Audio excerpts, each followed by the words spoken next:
This even as the White House top advisor Jake Sullivan, who is in Israel for talks, told him to scale down the Gaza offensive. Sullivan met Netanyahu and Israel's war cabinet on Thursday.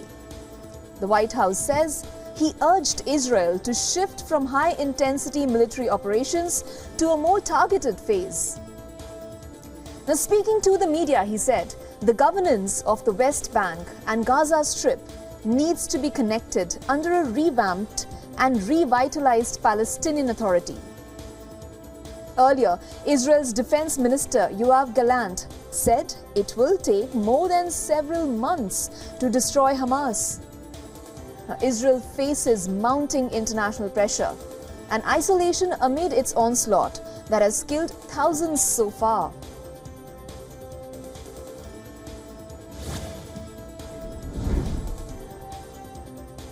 A senior United Nations official said at a press briefing in New York City that, quote-unquote, half of the population are starving in Gaza. According to World Food Programme, the grim reality is that 9 out of 10 are not eating every day and don't know where the next meal is going to come from. Now, as per the World Food Programme, the organization is ready to deliver to another million people within a couple of weeks, should the conditions allow. The United Nations has said that half of Gaza's population of 2.3 million is starving. This as Israel's military assault on the southern part of the enclave expands and people are cut off from supplies.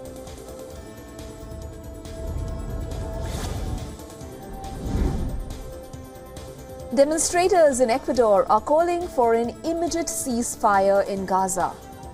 The demonstrators held the protest outside a local media channel. There is international outrage over Israel's killing of civilians since the start of the war, which was triggered by Hamas's October 7th attack. According to the health ministry in the Hamas-controlled territory, more than 18,400 Palestinians have been killed. Israel says 113 of its soldiers have died in its ground offensive after Hamas raided southern Israel in October, killing about 1,200 people, mostly civilians, and taking about 240 hostages.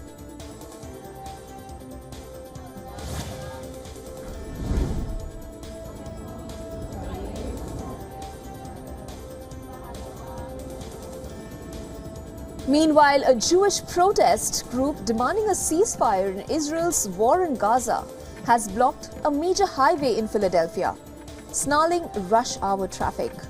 One protester said blocking the highway was necessary to get their message across. Members of the Jewish Voice for Peace are protesting in 8 US cities to mark the 8th night of Hanukkah. They have also blocked commuter traffic on streets and bridges in Washington, Boston, Atlanta, Chicago, Seattle and Portland. According to the police, at least 32 people have been arrested.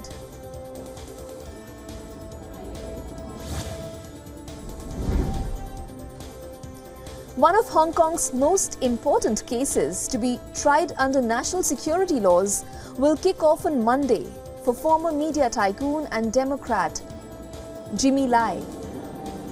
The 76-year-old faces 3 charges under the city's sweeping national security law, including collusion with foreign forces, and faces possible life imprisonment. He also faces a charge under the British colonial-era sedition law. The trial comes as the city prepares to enact a new round of national security laws next year that will further tighten China's security grip with legislation to counter espionage and linkages with foreign entities. Lai is already serving a 5-year and 9-month sentence of fraud for violating a lease contract for Apple Daily's headquarters. He pleaded not guilty to the charge.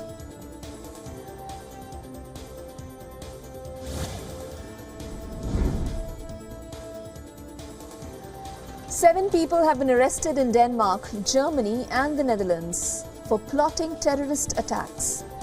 4 of these arrests have been linked to Hamas. In a joint Dutch-German operation, 3 were arrested in Berlin and 1 in the Netherlands.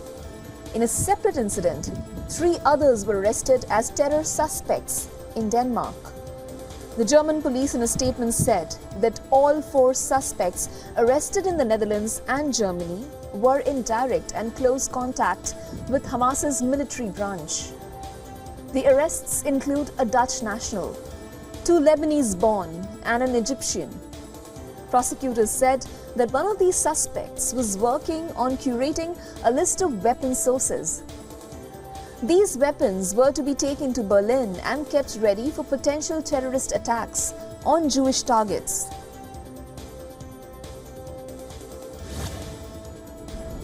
In a significant diplomatic shift, the Maldives, led by its new president, Mohamed Muizzu, has decided not to renew the hydrographic survey agreement with India.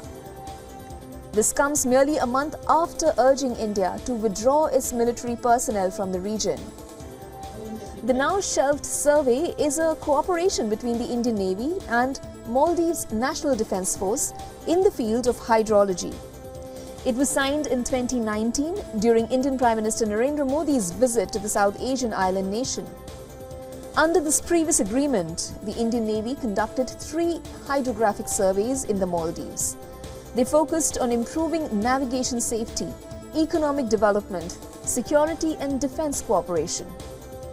The decision, in fact, to terminate the agreement also aligns with Muizzu's commitment to shift hydrography works entirely under Maldivian management.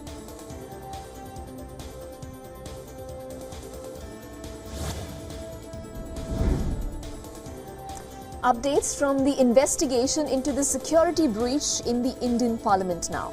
2 more accused have been named and detained in the smoke scare incident that was carried out by 4 individuals on December 13th. 2 more suspects named Mahesh and Kailash are being interrogated by the Delhi police.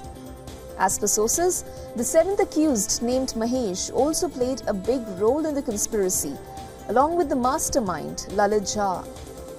Mahesh is a resident of the Nagaur district in Rajasthan. He works as a labourer. Among all the 8 suspects, 2 were able to enter the parliament where the lower house winter session proceedings were underway. The 2 men jumped from the public gallery into the area where the members of parliament sit. They released yellow gas from canisters as they shouted slogans.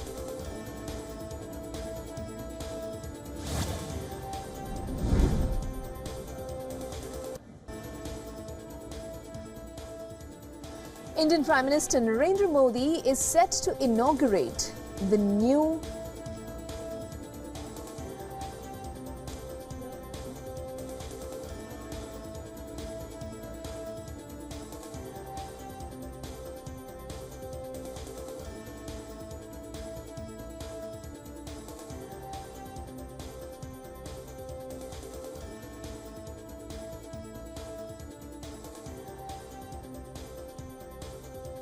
inaugurate the all-new Surat Diamond Bourse, or the SDB building in the state of Gujarat on December 17th. As the world's largest diamond office complex, it can house nearly 4,500 diamond trading offices. Several diamond trading firms have already begun operations at the SDB. The complex aims to attract thousands of diamond experts along with diamond cutters, polishers and traders. The opening of this diamond office complex comes at a time when G7 nations have announced a ban on direct import of non-industrial diamonds from Russia. The ban from January of 2024 will cover diamonds mined, processed or produced in Russia. The G7 have outlined phased-in restrictions on indirect imports of Russian gems to begin in early March.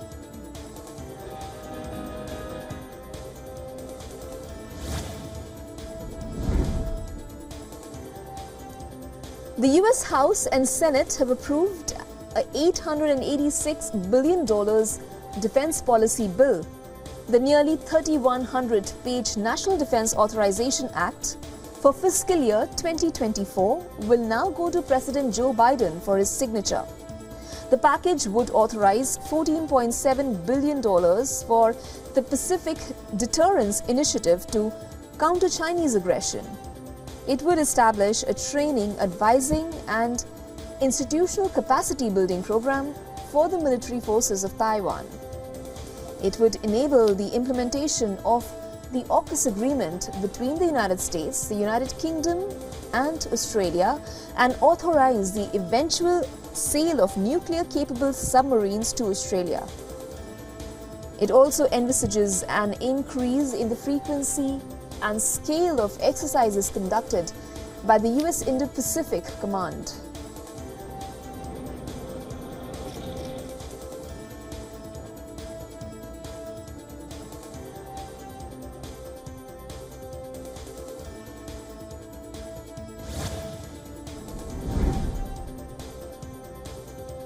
Hungary has held up a 50 billion euros European Union deal for Ukraine from the EU budget. Now, according to the European Council President Charles Michel, the European Union leaders have decided to return to the discussion in January. Well, Charles has said 26 EU countries were in agreement to provide Ukraine with the money from the European Union budget until 2027. He did not cite Hungary namely, but said, quote-unquote, a leader is against the decision which requires unanimity.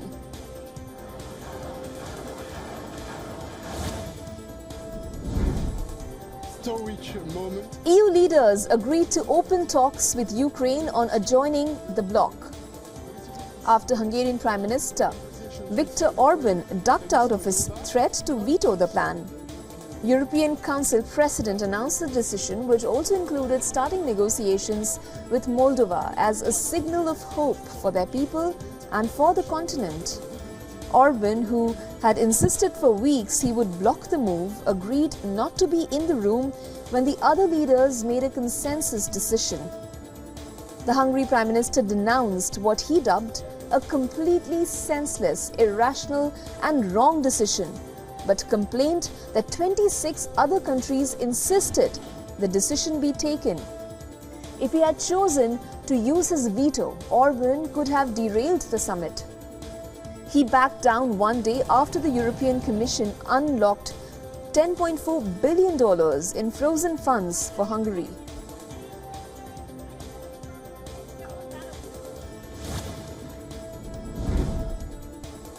China has shut its highways and suspended its train services in the wake of a cold wave and below freezing temperatures. More than 300 road sections in 12 provinces were closed due to frozen roads and vehicle collisions on icy patches. Railways from Beijing to several regions are also suspended.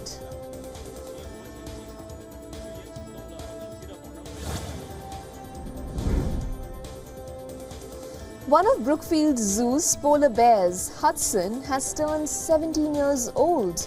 According to Chicago Zoological Society, Hudson made his debut at the zoo's former bear grottos in 2006.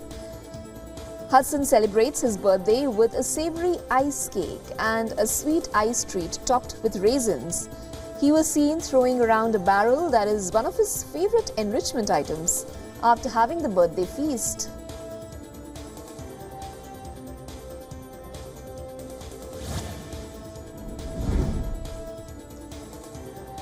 People were seen hanging upside down on a stuck roller coaster in Osaka. The incident took place at the Flying Dinosaur ride at the Universal Studios in Japan. The ride stopped at a height of one of its highest points of 46 meters. No one was injured.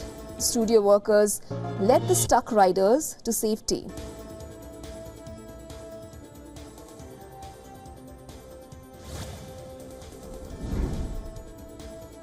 Meanwhile, Argentina finds itself grappling with a technical recession as analysts predict 2 consecutive quarters of contraction. The third quarter, marked by A 0.7% expected contraction bears the brunt of reduced grain sales, lower consumption and a decline in industrial activity. With the nation already facing stagflation, a volatile mix of triple-digit inflation and recession, the new government confronts a challenging scenario. Political uncertainties surrounding recent elections and sharp devaluations of the peso further exacerbate the economic downturn. Contributing factors include a major drought affecting the vital grain sector, hindrances to imports due to capital controls, and a lack of foreign currency reserves.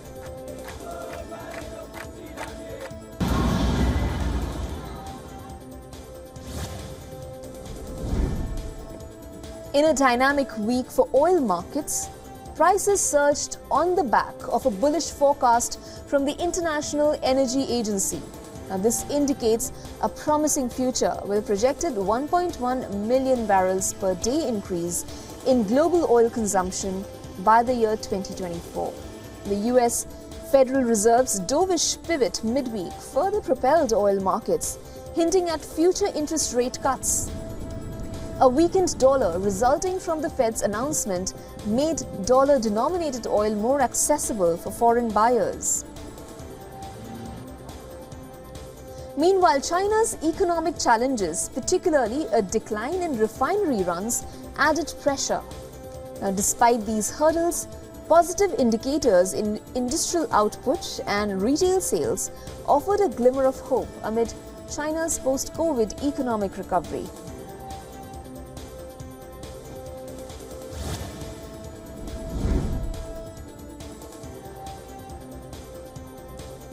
Meta and TikTok find themselves at the forefront of Malaysia's content control dynamics. Now, data reveals a six-fold surge in content restrictions by Meta, with over 3,100 pages and posts affected, the highest since reporting began in 2017. Concurrently, TikTok faced 340 government requests to restrict content in the first half of 2023, removing or restricting 815 items, triple the figure from late 2022. Malaysia's administration, accused of curtailing freedom of speech, justifies actions as curbing provocative content touching on race, religion and royalty. The move sparks concerns over stifling legitimate expression.